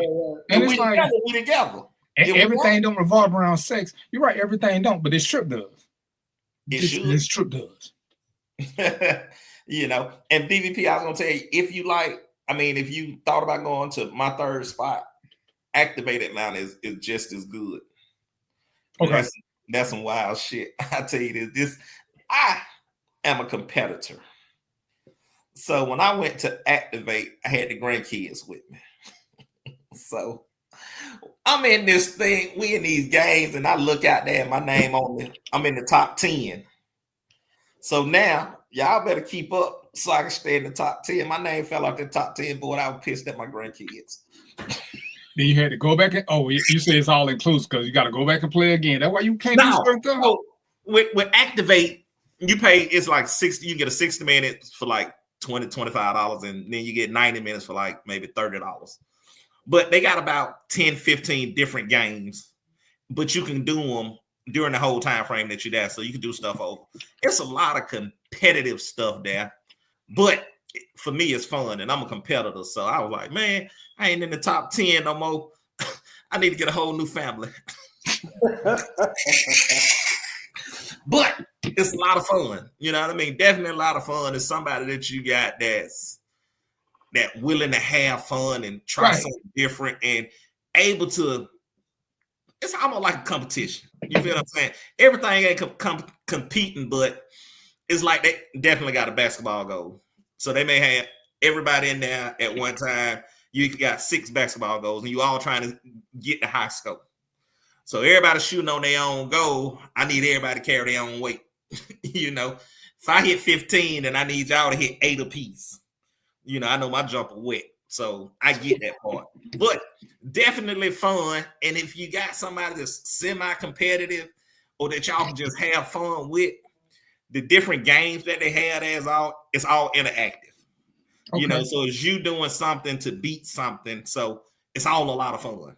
You know what I mean? So it was like a rock climbing thing where you crawling on, you climbing on the wall, but you're going horizontal instead of vertical. Okay. You know, but you can't touch certain spots. When they turn red, you can't touch this spot. So you're trying to avoid these spots, but a lot of fun. Like I say, it's maybe $20 to $30 a person. But I just did the VR thing. It was cool. If you let somebody for 90 minutes, like DVP say, hit clock on. So in 90 minutes, we had okay time. We can part ways. You feel what I'm saying? But a lot of fun. Just things to do around the city. You know. But see, that's one of the things when you check, because if you're not into games and stuff like that, then to me, you know what I'm saying, you already telling you ain't that fun. You know, it's like, I'm too old for this. You know what? Let me pass you by, because you don't ever want to have fun. You just keep you want to do show off stuff and expensive stuff. You don't want to just, like I said, if you want to go to Dave and Buster's, even though it's slightly expensive, I give you credit, because when you at Dave and Buster's, you got to be competitive. Got to be. The drinks is good, but it's a big game room. When you go to Andretti's, they got the go-karts. They got a couple of spots. Man, yeah, I want to know. I want to know that you about this life, that you competitive about something. Because, and I'm gonna say this about Mark, and I ain't knowing like that, but me and Mark, we got some trash talk in us. What we gonna do with a girl who ain't got no trash talk in them? See, we gonna end up. They're gonna be easily offended. They're not gonna get it. It's gonna be stuffy. You know, it's like we might as well just go to the library and look at each other. Yeah. You know, don't nobody want that. You know. And you know, that's why I say it's important that we start having conversations before these dates, so we know, hey, is this person even worth investing my time, or do I just want to hit it and quit it? Then, govern yourself accordingly. Because I think a lot of times we finding girls that we just want to sleep with, and they're the ones we keep calling gold diggers because we really ain't got no interest in them, or we know they don't have no interest in us, but we keep trying to, force the issue and offering things that we know we don't want to do. True that. And it's like, I don't want to go to the high museum on the first date. That's some stuff after we done talked and I know you into that. I'm cool with it because I like it because at our high museum, they got 3D movies. I'm sorry, IMAX movies. And they're educational. So if you into that, like I like watching the Discovery Channel. I like watching Animal Planet and stuff like that. So if you into that, okay, cool. There's something that we can vibe on. We went to a farm back and watched the whole solar system thing. That's some nerdy shit, but it's something that we can vibe on. But as Mark said, when we want to go to the game room, shit, she tossing her sneakers on, putting her jeans on. Okay. Then if I want to go to season 52, she put on her little war makeup, looking like, oh my goodness. But you can match all the things that I want to do, all the things you want to do, I can match, so we can start moving forward. Yeah. But if you only want to do this stuff that's expensive and ain't fun, I want to go to the opera. I want to go see a Christmas play. I want to go see that. Oh, that ain't none of that shit fun to me. And this is the point. At some point, if we're dating, at some point, some of this crazy shit you want to do, you need to be like, babe, I got us tickets for this. See, you know what? Now you just warm me up because you got us tickets. Oh shit, you got us tickets. Man, I dated one chick, and we was just talking. She was like, when your birthday? And I was like, we already had this conversation. And like 10 minutes later, she said, I'm going. She was from the Virgin Islands. Oh, she was like, I'm going home. I'm going home in 2 months. I was like, yeah, you told me. I'm saying, you said you're going for a week, so it's cool. When you get back, we still hang out. She like, oh, well, I just bought you a plane ticket too. Hold on, you don't even know if I got the time off. It don't matter. I'm taking off now. But the fact she did that, the fact that she just did it like that, she got points. She got points. You sit there and you trick me answering questions while you fill out the flight information. Mm-hmm. And you just bought my ticket. Oh. I bet money he cried, Mo. I bet he cried. I got to check. I said, hey, I thought you said you weren't taking nobody home with you to meet your parents unless y'all was in a serious relationship. Because see, from what she told me, we weren't serious. I mean, I liked her, but once you give me my ceiling, I'm cool. She like, oh well, I don't know. She said you might be a keeper. I was like, okay, that's what's up. And he done bumped their head on the ceiling. So it didn't work, but the fact that she did that, that's why I'm always confused when guys say, "Oh, women don't pay for this one." You must didn't pay attention to a lot of stuff. You missed a lot of clues. He did. So why you still doing stuff if they ain't paying for stuff? Why are you still paying for everything? And I still believe that whoever's the primary breadwinner should pay for a little bit more, but that don't mean they should be the only one paying. That makes sense. At some point, the other one got to find something they can afford and do it too. If you can't afford to do nothing but let's go to the skating rink because you got an extra $20 and we go skating. I hate skating, but at least you're trying to do something because you know what I like. We're gonna do something that you can afford to take me out to do. But like I said, that's right to Sean, the planetarium. But it's got to be something that at least one of y'all is enthusiastic about it. Because sometimes if the person that we going with is enthusiastic, they make it better for us because then we got our own tour guide. And they explain this stuff to us, but we still got to have a little interest in it. I just went to the planetarium about 3 weeks ago in Baltimore, and I truly enjoyed myself. It was actually pretty dope. I hadn't been since a kid, but I enjoyed the planetarium. Ain't it crazy that we start liking as adults that we was like, man, ain't no way in the hell. It's nostalgia because your old ass remember the planetarium at Harper Island. You know what it is, Mark? Remember them commercials that we see? Am I really turning to my parents? It's like shit. Yes, I'm turning to damn. So yeah. All right, well, we're gonna take a quick commercial break, and we're gonna come back because it's the holiday season, and it's a couple of things I just want to talk about.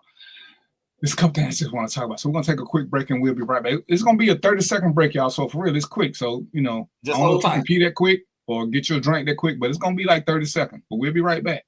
Come on back. I love Atlanta, a city in the forest. Hi, I'm Jeff Cleveland, seasoned loan officer in the Atlanta market. And whether you're buying a new home, refinancing to do debt consolidation, home improvements, or just to lower your payments, give me a call. I'll ensure that you're treated with dignity and respect, that you're informed throughout the process, and that there are no surprises at closing. Give me a call and let's get started.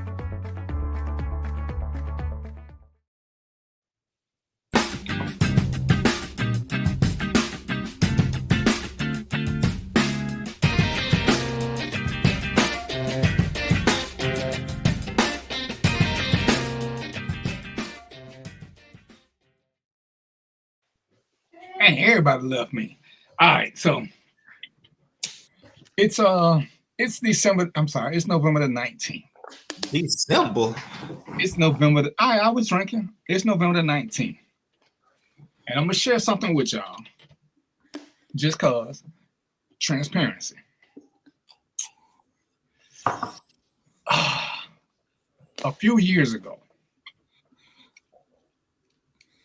on the, I forgot what day it was. It's gonna come up on my timeline. Whatever this coming Monday is. A few years ago, I had planned to commit suicide. Had a plan, had everything figured out, did everything that suicidal people do. I even left some little clues. I left 2 clues on Facebook, and I was like, "Damn, I'm one of them." And once somebody, they didn't reach out to me. They came to where I was. And I say that because the holiday season is upon us. People who suffer from depression, not people who are sad. I want y'all to understand there's a difference between being depressed and suffering from depression. And it's worse this time of year because all the holidays are coming up. Everybody talking about family, everybody talking about getting together. And people who have lost somebody, they're going to be depressed, and some of them still suffer from depression. But it's just worse this time of year. Like, so you got Thanksgiving, you got Christmas, and you got New Year's. It's the time of year everybody start doing everything. And this is all I want to say. And I've talked about this, that if you know somebody, for those of y'all who got real people that y'all call real friends or that you're really close to, if you see them going through something, especially on Facebook, do not tell them to call you. Do not ask them what's going on. Either call them or go see them. Part of being depressed, the illness, is that you don't think that you're a valuable member of society. Your esteem, no matter how you look outwardly, it's at the bottom. And when people who claim to love you or who claim that they're going to check on you don't do it, you prove to them that they're not worthy of being checked on. So when you see a post, when you hear something from them and it says it's different from what you expect, reach out to them. Go to their house. If they live in another state, call somebody and tell them to go over there and check on them. Don't ask them to call you. Well, what's going on, sis? I'm here if you need me. What's going on, bro? I'm here if you need me. Why don't you just call them? Because clearly, whatever made you say that, the Facebook post made you say that, so why not follow it up? What you don't want to do, like I said, is you don't want to validate the fact that they think they're worthless. Nobody's gonna check on me. I can tell everybody I'm gonna commit suicide, and everybody they're gonna do what's right for Facebook or what's right for social media. They're going to heart the comment. They're going to send a little tear emoji. They're going to write all these little comments. But who going to call? Who going to go stop by? Who going to reach out to one of their friends and say, yo, I got a friend. He over there. Hey, this is the address. Go by there. So don't lie and say you're a good friend. Don't lie and say I'm going to check on you. Don't lie and say I'm here if you need me. And I talked about this before too. Sometimes when your friend call and they don't want nothing, they do want something. They just want somebody to listen to them. So if they call, listen to their voice if they're really your friend. See how they sound. You might be busy. You might really, truly be busy. But make sure you call them back. You might be their last hope. And you just can't say, oh, I got it. You know, I had a couple of people who I called. I'm going to call you back. 4 years later, they still ain't called me back. Wow. Oh, man, I forgot all about it. And all I tell them, I say, you know, ain't no sweat. I said, but all I'm telling you is what I've been telling you. You're proving my point. Most of us have been to a funeral. Most of us have either been part of it or whatever. And you know how funerals go? When there's a funeral, everybody come to the funeral. Everybody tell their lies about, oh, you know, oh, y'all was great people. So-and-so was great people. I'm here if you need me. I'm here if you need me. That shit is good for 2 weeks.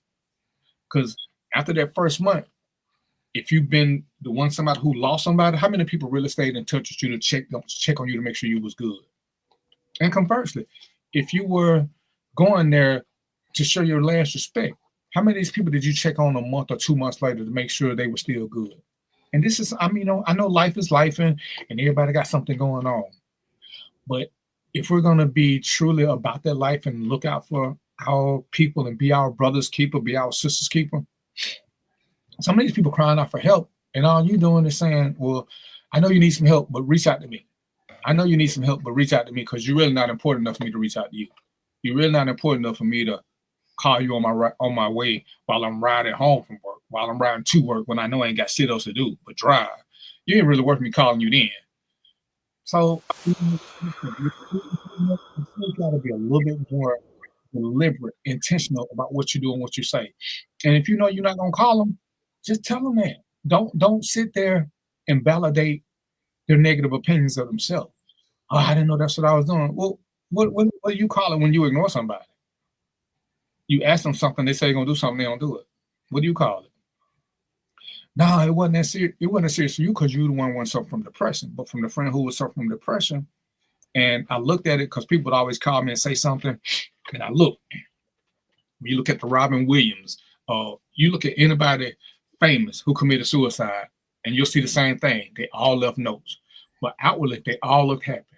But somebody knew they weren't. And you'll see the ones who got survivor's remorse, and it's like, damn, I was supposed to go by there today. If I'd have went by there, it wouldn't have happened. But you got so busy doing nothing that you didn't have time to go check on your friend who you knew or you felt they needed something. And understand this. I realize you can't always stop by, but call them. If it's somebody you know what their voice sounds like. You know what their voice sounds like. And it's crazy because you see all the commercials. Every time you see a suicide, they say call a hotline just so you can have somebody to talk to. So they're even telling you that most people who are suicidal just want somebody to talk to. They would prefer a friend. And the one sucky something about men, and me and Mo was on the show and we talked about this, is men don't know what to do when their man friend is crying. They don't know how to, most of us don't know how to process that or what to deal with it. And, me and Mo was on the show and the guy was like, oh yeah, I know what to do. I'm gonna just slap his ass. And everybody just got down quiet and looked at him. I hope y'all know I was joking. And that's the point. Why would you joke when we talk about a serious subject? We talk about something that affects more black men than we want to admit to. But now the subject is up. You think if you got a friend now who's suffering, they're gonna reach out to you? Because you're making a joke about it. Because typically that's what we like to do, because we want to turn everything in the left because we want to take some of the heat off us. We know what to do if our woman is crying. We know what to do when a woman's crying. We console them, yada, yada, yada, yada, yada. But when it's a man, what do? Well, damn, I don't know. Let's take him to the strip club. That ain't what they need.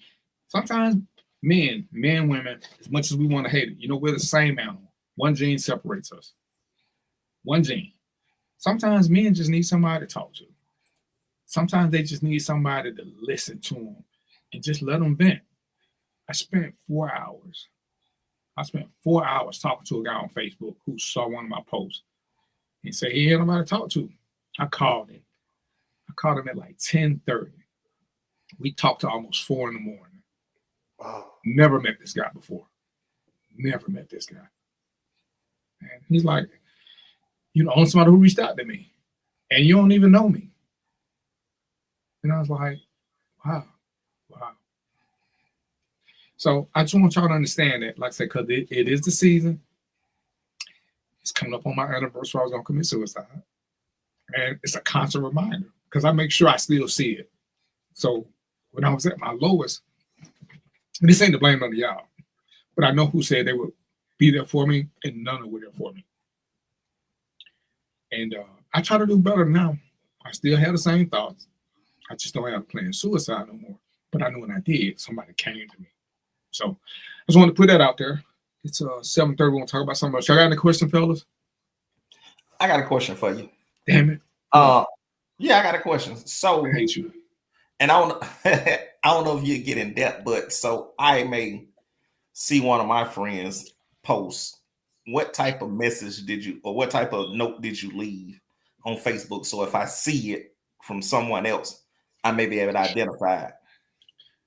Because you are different. I mean, Yeah, because mine was coded. And that's what I was finna say. You the type that, you put it on there, but then so many people post things, and it's almost like they just crying out for attention versus the ones that actually want someone to talk. Look at how they normally post. And if the post seems too sad or it seems like a doomsday post, even like when people say, I'm missing my grandma, I'm missing somebody, call them. Because that's, for a lot of people, that's the activator. Okay. Because let's just say, and like I said, it's a big difference between suffering from depression and being depressed. But let's just say Joe and his mom were close. Well, his mom died, so guess what? He don't get to spend Thanksgiving with no more. Mm-hmm. So now her death is hitting him all over again. He's thinking about all the things they did together. His rock ain't there no more. He needs somebody there. He ain't got nowhere to go for Thanksgiving because his mom ain't there. Everybody who said they was gonna be there, everybody forgetting to invite him to the events. Or even if they are inviting him, they forgetting how much he suffered from losing her because she was somebody important to him. He can't just ride by that. He still needs to process that. And when you lose somebody close, you eventually learn to stop crying about it, but you don't ever get over it. The sadness still comes. It'll hit you when you least expect it. So when they make a post and it's a little bit sadder than the other posts, I don't know what I'm gonna do today. I don't know if I'm gonna make it. Them clues, reach out. Don't just think they're going through a Facebook moment. Even if you think they're going through a Facebook moment, reach out. Just reach out. I mean, what's it gonna cost you to give up 5 minutes of your time? Because most of us, we either drive to work or we drive home from work. So you got 5 minutes. We're not that busy that we can't reach out and make a phone call. Sometimes that booty call, hey, let's make it out. Let me talk to my friend first, and I'm gonna get to this booty call. And that's all I'm saying is at some point, these people that we claim to be that we care about, these friends, the ones that we say, hey man, I got you. If you're gonna say it, mean it. If you don't mean it, don't say it. Because at least if you don't say it, they don't expect it from you. They only expect it from people who say it to them. And it's like, because who don't need a friend? Even people who claim to be loners and this and this and this. Anybody who claim to be a loner, I can tell you right now, that they already suffer from depression. Because humans inherently need other humans. They've done the studies. A baby that's born, that's kept away from humans, will die. They need that contact. Nobody's built to be alone. We're built to be around people. Whether we're intimate or not, we're built to be around people. We don't have to be around crowds all the time. But even people who have a small circle got people they're close to. Because we're just not meant to be alone. So look and see if the posts change, if they all joking most of the time, or they talking about sports, they doing this, and all of a sudden the posts just get a little bit darker. They become a little bit shorter. Or sometimes like, hell, I've seen probably 10 to 15 suicide notes on Facebook. But they telling people, this is it. One of the guys, when I was a coroner, it's crazy. He made a post and he was like, by the time y'all read this, I would already shot myself. Well, and I know he couldn't have. He couldn't have because you can't. And you can now because you can make a post later. But when he posted it, he got 60 comments. Everybody saying, call me. I got his phone. Ain't now missed call on his phone. Ain't nobody call him. Not now text. Ain't nobody call him. Wow. Jeez. But they all responded to Facebook. And I was like, that is so fucking crazy. And the last thing you want to do is tell people, give somebody instructions in that moment. You got to call them. You can't say call Right. them. Yeah. Hey, so I got a question. This might be a dumb question, but I'm gonna ask it anyway. So there's, we talking about depression, right? So I'm guessing there's a clinical, and so is it clinical or is it social, or is neither one of those even make sense? Like, is it a clinical depression or a social depression because it's you need society and people around you, or is it a clinical thing, meaning that is biological? Clinical means you close to being hospitalized. That's the clinical is the worst level. Oh, okay. All right. Yeah, Okay. that's all. It's just telling you levels. Because like I say, all of us suffer from depression at some point in time, just because of life. Depression it truly is a mental illness. Because everything can be going good until it ain't. And it don't even have to be nothing going bad. It's just that all of a sudden you just realize that you're phony, nobody cares, you're this, or that, and all these thoughts come rushing in. And everybody sees something different. And it's like, Mommy and you ain't been friends that long, but like back in the days when I was doing all the club stuff, everybody see me with a bunch of women. I'm posting all this, everybody think I'm funny. And it was at my worst. But I'm trying to keep up an image. All the while I'm suffering. Wow. Because I don't want nobody to ask me nothing. I'm posting. Man, I wish I had your life. And I'm thinking to myself, man, I wish you did too. I don't want this disease. It sucks. It sucks that y'all make me sick. It sucks to sit around and think about ways to kill yourself. It sucks, but you can't control it. So what do you do? You avoid people. You put on the front, put on the suit, tie your bow tie, go out and smile, find women. Everybody, oh, look at him, man. He always around good-looking women. Oh, man, he enjoying the good life. And I tell people, when you look at the people who we know to commit suicide, everybody say the same thing. I thought they were so happy based on the outward appearance. Because most depressed people are great actors. And it's crazy. It sucks. As honest as I claim to be, as transparent as I claim to be, I'm a big liar too. When y'all ask me how I'm doing, I'm always say I'm good. Knowing I'm not. I have a happy face. I'm gonna have a joke. I'm gonna have some smart ass comments for you. But my life is sucking. What do you say? Oh man, DVP, you got it good. So if I break down and tell you my life ain't good, why the fuck are you trying to tell me that is? I'm telling you it ain't. Who the fuck says their life ain't shit? But I talked to a couple. Man, I wish I had your life. So you think I'm just sitting here telling you how shitty my life is, and you sitting here telling me you only know what I'm showing you. You don't get to right. As somebody once said, you can't judge a man until you walk him out in his shoes, not on his Facebook page, not what you see out there. Walk in the shoes, and then say you want this life. Walk in those. And I understand what you're saying, DVP, because from early 2000, late 90s, early 2000s when I met you to when I really started interacting with you was probably 2011, 2012, which Facebook. We ended up in groups together. And I'm like, oh, that's the old slow nigga. But I realized that. Hold on. Say with the good hands, bro. Say with the good hands. The old nigga, and I'm gonna give him his prop with the good hands. He had hands. He ain't run that but a hitch. But from what you posted and from our interactions from running into you at backstage, or any group event that you may be in at, yes, you did look like, oh, this nigga living his best life. So under the surface, I never would have saw it. And I never had a relationship with you to where I would understand that you feel or notice a difference in you. So like you say, you put on a good image. When I come to backstage, you suited, booted, and you know what I mean? You smiling and entertaining. So I never saw it. But I want to be able to identify that in my friends now, because as I'm older, I value their friendships. You feel what I'm saying? And I try to be more I'm trying to think of the word, but I want to be more. I want to be there for my friends in a manner that's intentional. But in the same sense, they're masking or they're covering and they're covering it so I don't see it.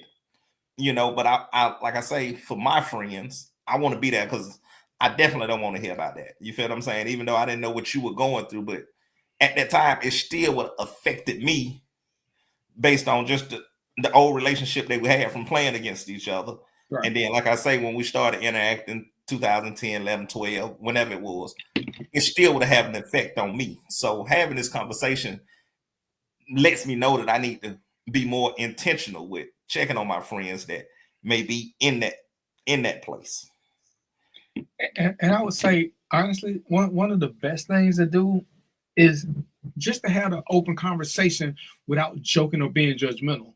And people will start to open up to you. Like I said, the first time I did this, I had about 10, 15 people in my inbox. One of my friends called me maybe 6 months ago. He saw an old show and he called me. I never knew either. And we talked for like 3-4 hours. But we blame women for not creating a safe space, but men don't create safe spaces for men. So that's on us. So once it's created, then the conversations are easier once somebody opens that door. And it's like, when I decided to do the show, my management team say, because they knew. And they was like, then you got to do it because nobody would believe it. Because nobody knows what depression looks like because it doesn't have a face. It looks like me. It looks like Mo. It looks like Mark. Nobody knows what depression looks like. So everybody who commits suicide, first thing I said, everybody's like, man, I would have never thought that. They look so happy the other day. But who talked to them? Who talked to them? Not talked with them. Who talked to them? Just heart to heart shit. No joking. Just shit, man. And sometimes you have to give a little of yourself, and then we'll start opening up. But men want to say space because we don't want to be called soft. We don't want to be called this. We don't want to be called that. So we got to be careful about who we open up to. It ain't women who fuck us over. It's dudes. It's our own brethren who fuck us over. Like I said, Mo was on the show. We were trying to have a conversation, and when dude said, "Oh, I'm gonna just slap him." Yeah, that was out of order. That was way out of order. Right. So why would we continue this conversation once you say that? If I was going through a moment right there, why would I continue to talk to you?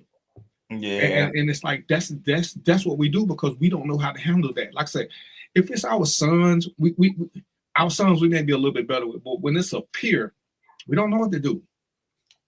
True. Shit, so man. I got a question. Go ahead. You done? No. Go ahead.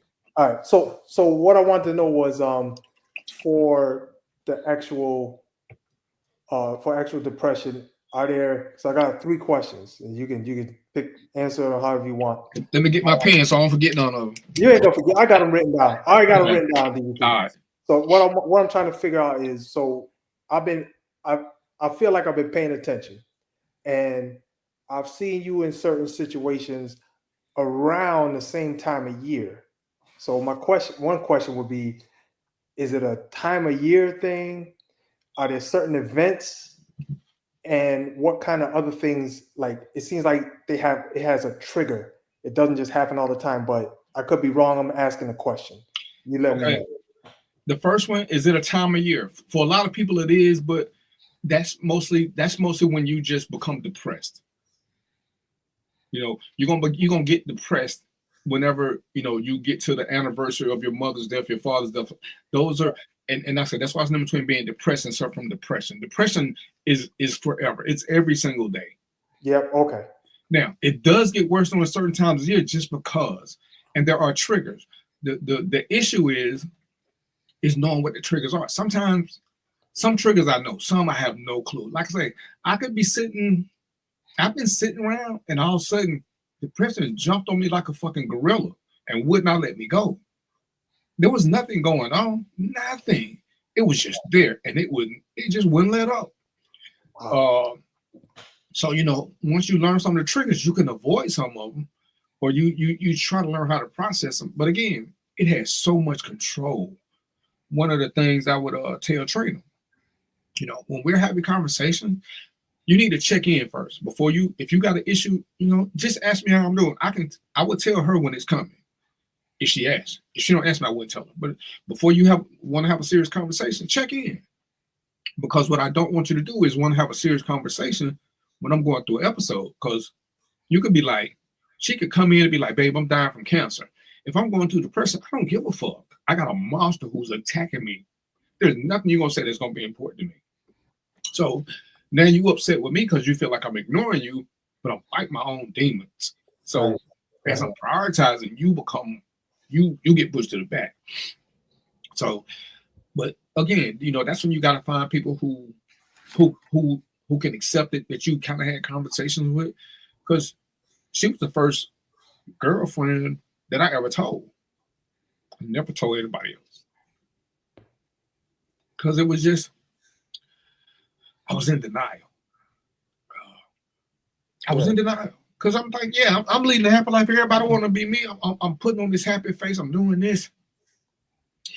When you take the questionnaire, you realize it's all a front. The first thing they ask you, are you happy? If I had to tell the truth, I was never happy. I had women. Mark said, I played football. I got a couple of trophies. People talk trash. We laugh about the old slow dude. I was never happy though. I was just going through the motions. I was doing stuff I was good at, so people couldn't tell anything, because it's like, oh man, look at him. He funny. He this. He got a podcast. He modeling. He do this. He do this. He do that. They were all things that try to keep depression off my ass. I had to stay busy. It don't work. Depression don't give a fuck what you're doing. You don't give a shit. You could just be, man. I've been in the middle of sex and bam, he just hit. What you supposed to do? I thought I had him blocked. He's like, nope, I'm here, player. I'm here. We finna fuck up your whole bedroom, saying. So it's being depressed is seasonal. Suffering from depression, like I said, it's a lifelong thing. You just there are medicines you can take from it, to kind of put you in a zombie fucking like state and shit like that. But there's really nothing you can do about the disease. About the mood, like I said, the mood most times starts this time of year. Just because these are family events. And somebody lost a family member, they're gonna kick in a little bit harder. But whenever they lost a family member, those days gonna kick in harder. People who've lost their mother, it gets a little harder around Mother's Day. So people who lost their father, Father's Day. So some events you can kind of time out, especially holidays. Yeah. But when people are suffering from depression, it just is what it is. There's no rhyme or reason. Got you. Yeah. Yeah, that's tough.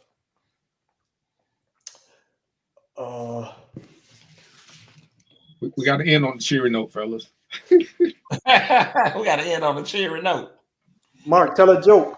I mean, we got. Like I said, I want to make sure we got this clear, because, like I said, it was just something I need to do, but I didn't want to do it until right before right before Thanksgiving. Like I said, because I just need for people, as Mark was saying, I need you to just start paying a little bit more attention to your friends. I need you to pay a little bit more attention to the people who mean something to you. If I'm being honest, I want you to just pay attention to people around you, because some of the best people I talk to were people I would have never considered friends, but they noticed as the old white people say, they noticed the hitch in my giddy up. They noticed I wasn't smiling as much, that I didn't have as much energy. So, a couple of dudes say, hey man, what's up with you? You're saying you're not that same old chipper guy. You good? We went inside, I had a ginger ale. They let me on a leash on them, and all was good. And it's like, my go-tos initially ended up being people that I didn't even know. They were just people who were in my zone, and they saw me on a semi-regular basis, and they just noticed something was different. But the people who knew me, they were too busy doing everything else, wanting to beat me or whatever. They didn't notice they didn't notice anything was wrong. So it's just, it's just one of them things, man. It's one of them. Yeah, that it is. I mean, but glad you was able to beat it. I'm not say beat it, but glad you got over that moment. Yeah, like I say, if he wouldn't have showed up, then there would be no random thoughts of DVP. Like I said, I had a whole plan. I had everything figured out. Everything. And it's just so crazy. I got it on my calendar to remind me. Just to remind me. And how long ago was it? 2019. Okay. Yeah. So Yeah. we're glad we're here November 24th, 2019. It was on a Sunday. Well, you want to meet me at my third place? Where we going? What you laughing for? I will whoop your old ass in some video games. That's not gonna happen. Gee, where we going? You must gonna play one of them crazy video games that don't nobody know nothing about. Man, it don't. Oh, I forgot. You so old. All you got is a car with a joystick and one button. Nope. And I can You still play ColecoVision. ColecoVision. Yeah, we had Atari. I don't know that about what you talking y'all about. had Jack. You still play Jack Stones. That's how we grew up in the project. They had nothing to do with that. You're old as hell. We had the But you know football. about all the old people stuff. We had the football with the Lions, man. Ooh, what? When it's time to renew contracts, it's gonna be a lot of unemployed people. Had that football game that didn't do nothing, make a whole lot of goddamn noise, and people just vibrate.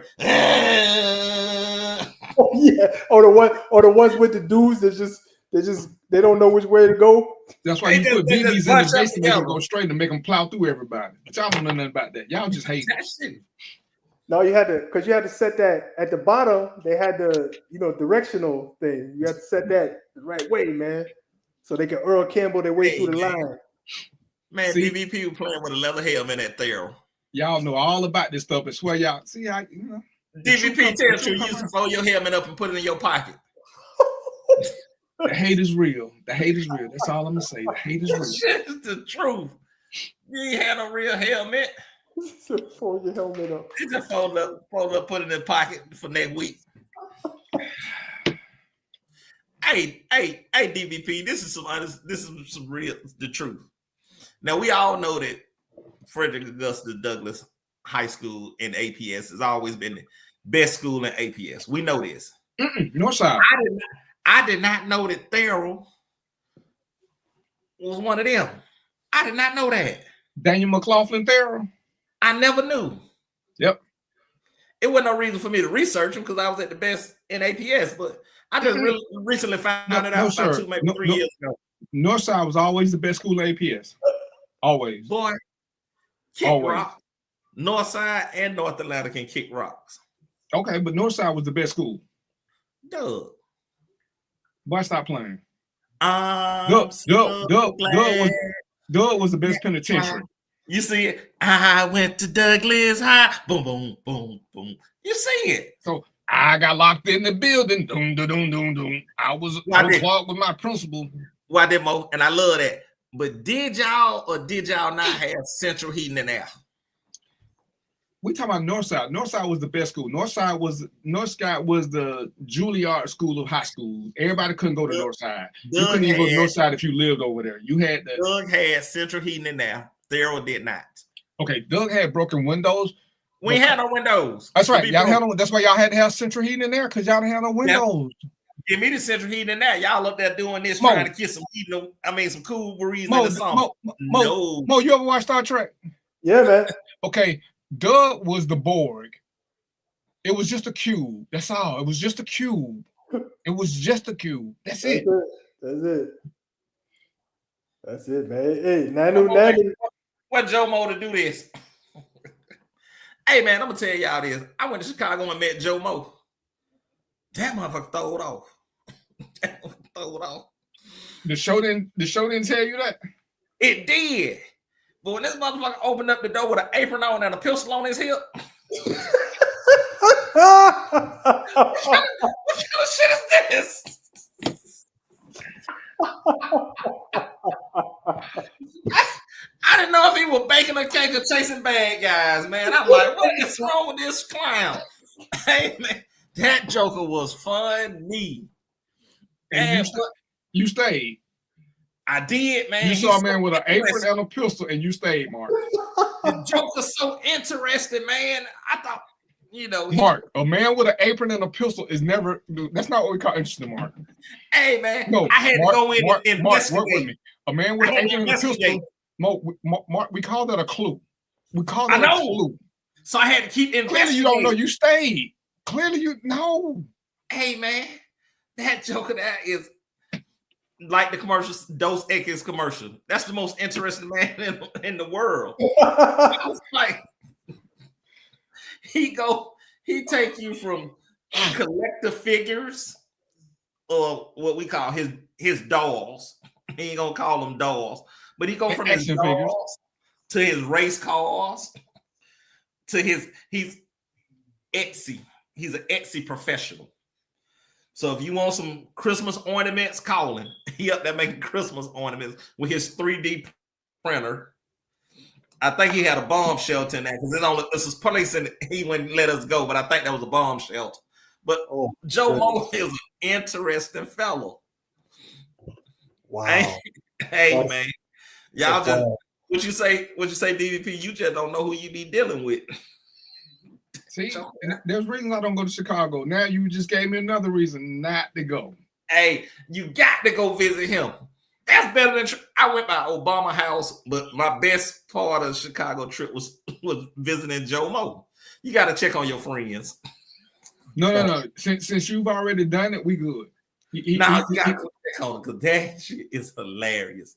That man is interesting. He got his 1,400 books he gonna tell you to read because he definitely got a library for you. But hey, man, I'm gonna speak for more on this. We're gonna take your word for it, player. Hey, it's like we're gonna Joe Mo may be the 8th wonder of the world. We're gonna take your word for it. That's all. Nah, you got to go see the 8th wonder of the world. No, we don't. No, you can't. I ain't seen the first 7 yet, so I'm gonna work my way up to it. Start at number 8 because it is accessible. That joke of that is, hey man, interesting. That was probably been 2 hours of my trip. Mo, we're gonna have a meeting about staff after the show. We're gonna have a meeting about who we will and won't let on the show no more. No more. Oh my goodness. Because clearly somebody slipped through. I'm coming back. I don't care what you say. I'm gonna be back every week. Mm-hmm. Okay. Just remember, I know where you live. You know who live? You. Okay. Exactly. And when you hear the buzzing sound, it's too late. That's all I'm gonna say. Once you hear the buzzing, it's too late. I'm gonna take a chicken every week till you let me in. Okay. Like I said, once you hear that buzzing sound, eggs done got too high anyway. And you know, chickens like pigs, they'll eat anything. So once you hear that buzzing sound and you feel the pecking, just realize you just became anything. Hey man, you gotta go ahead on, man. But yeah, I need some eggs, man. I ain't no eggs in about 4 or 5 years. So that's his party shot that he wants some eggs. I don't know where he gonna get them from. You ain't got no eggs no more. I ain't got no chickens. Where the chickens go? I let the chicken go when I started working in California. You ate the chickens? No, the 2 of them up the street. The other ones they probably got preyed on. Man, you can't keep going to California, homeboy. We need them chickens. Well, I'm thinking about getting some more, but I don't know yet. Let me buy one because I just need some eggs. Anyway, Mo, what you got? Mo president didn't get the egg prices down. I had some stuff, man, but y'all threw me off, man. No, he threw you off. Don't put no y'all in there. That was him. Y'all threw me off, man. What them stock prices look like? I was gonna say I just calculated one up because I'm trying to keep an update on Target, and right now let's see. At the start of the boycott, it was 86. Right now it's 137. So it's going. I don't know. I'm not gonna say it's going back up, but it's going up. So it's up to back up. That was more than it was last week. Yeah. Oh yeah, it's rising. But so it went down to 86 and it's up to 137. I can't tell you if that was the boycott or not, but I like to keep an update on that, just see what's going on. Let's see. So yeah, that's it. That's it for that. Just a little update on this stock. What else I got? Let me see. Yeah, y'all know if y'all want to learn stocks, get in touch with me. I teach the free classes, so come through. I teach you. Hey, Mo, send me your information, telephone number, so I can play on your phone. I think you got it. Don't do it, Mo. Mo, give him 911. Don't do it. I need to call Mo, man. I'm coming to Arizona. Cause Mark, you remember that time we did the show? Uh-huh.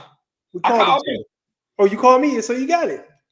I gotta go back through the list and get it again. He done been through 3 phones since then, Mo. I'm Why? finna see a DVP or buy me a new phone.